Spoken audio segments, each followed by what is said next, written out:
What a lazy Memorial Day Monday. It's kind of hazy after a sunny yesterday. Got outside, played with dogs, met with friends, had good food.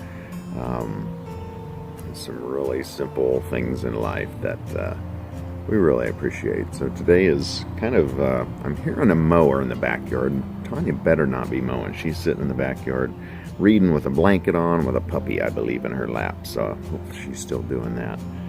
But just thought we'd take it's amazing how fast things change in the yard.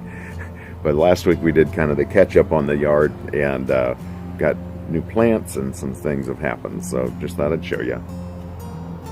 Back to where I planted some stuff last week. Zucchinis are getting a little buggy, looks like. The deer came and ate my Asian cucumber plant and my honeydew. And I saw them pawing around over here. We have some figs. They are just coming on real early this year. So I can't remember if this plant does an early and a late bloom, but some of them do. They'll do a spring, early summer batch, and then a fall batch too. So should be kind of fun. Losing all the azalea flowers here. We're gonna have to do some deadheading today, and they're kind of wrapping up. So everything's so colorful though. And then the big one in the front is starting to lose its flowers. This big poofy colored, I can't remember the name of it. Have a couple that were going into the ground today. Has some really neat kind of purple flowers there. Lavender's still holding on. Bunch of bees buzzing around there. Need to deadhead that one today. And on to the backyard. Yep, Tanya's got the mower out. She's supposed to be reading and relaxing. Maybe it's not. Sounds. Yep, she got it. Takes about 7 minutes to do our yard. So the blueberries, these are just really, it's a weird bush. So this is the, what is it? Northern Blue, half highs. This thing is just going crazy. We're gonna have to tie up the branches to keep them from not getting overloaded.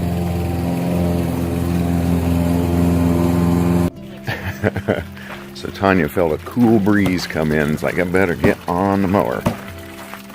Let's see if the fish will come up. Here, boys. I'm guessing we have fish, or Wanda would have said fish aren't around.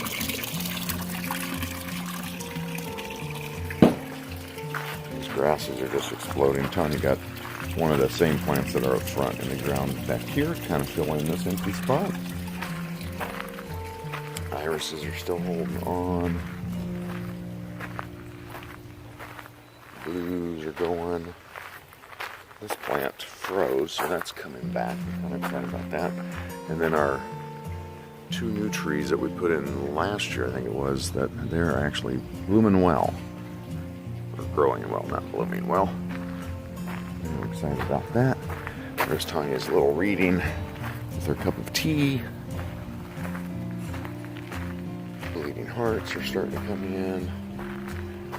And let's check the tomato competition. So there's Wanda's plant. Here's mine. I've got a higher bucket, but I'm down the hill. So I've got the spearmint, the basil.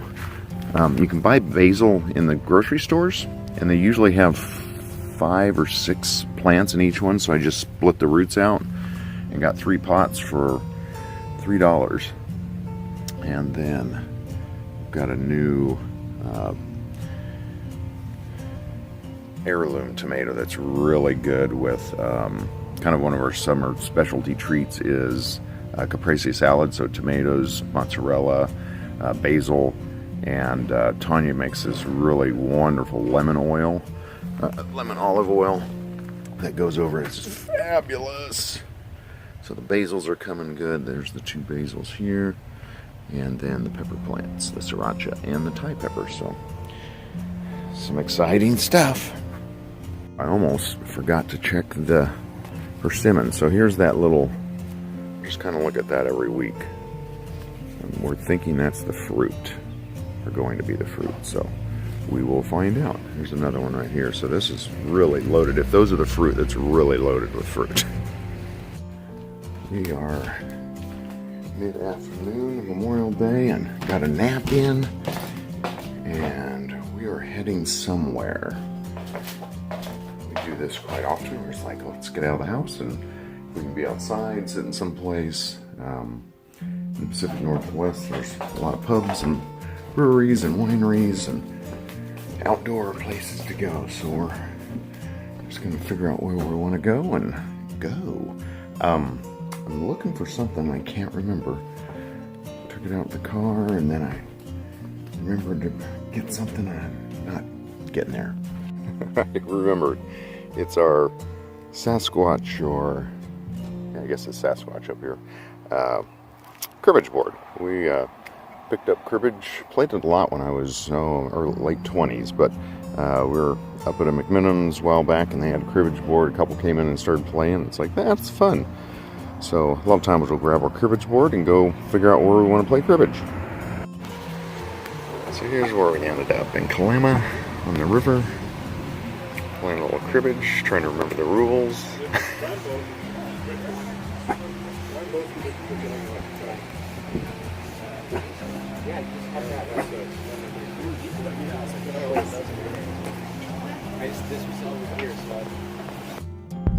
Now, coming from Kansas, you just don't see boats like this, ships like this very often. Coming up the river, yeah, especially. Don't have rivers like this either. I'm guessing a car carrier? Bringing Subarus over, or I don't know, Toyota? Pretty crazy. So just sitting on the river and having a pint and watching the boats go by. Okay, so it's been 28 hours since we put the eggs in the different concoctions. This is just the plain soda one. It's looking like there's no difference, so we'll find out. Need a bowl to turn those into? There's no difference. Plain soda. Urban myth? Maybe an urban myth, we'll see. Now I did notice on the video they put a combination of soda and or Coca-Cola and Pepsi. We'll see. There's Shell is just as hard. Obviously, the Coke and vodka. I'm feeling like I just wasted eggs at this point. And Coke and vodka. Not that I drink Coke, so it doesn't matter. And then of course the plain old soda water, eggs completely fine. So we're gonna have to try another experiment with the Coke and Pepsi, and they did cover it up so there was no light. I have to look into it and see if they hard boiled them too as well first. When they squeezed them, I know, it was like jelly. So jelly bag. Another test is going to happen, but right now I'm thinking urban legend. Don't believe everything you see on the internet. Shocker.